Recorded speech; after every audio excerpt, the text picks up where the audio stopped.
घुसखोरीच्या माध्यमातून भारताच्या लोकसंख्येचं गणित बदलण्याचं जे षडयंत्र आहे, ते काल परवा सुरू झालेलं नाहीये. ते खूप जुनं आहे.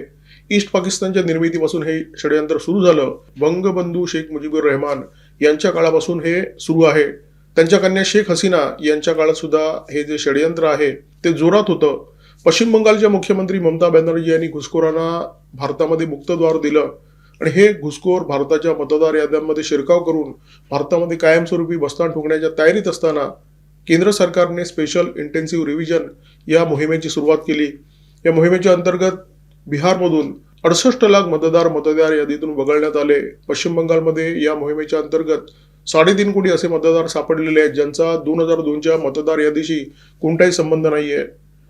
पश्चिम बंगालची एकूण जी लोकसंख्या आहे, त्या लोकसंख्येच्या तुलनेमध्ये हा जो टक्का आहे तो 52% इतका मोठा आहे.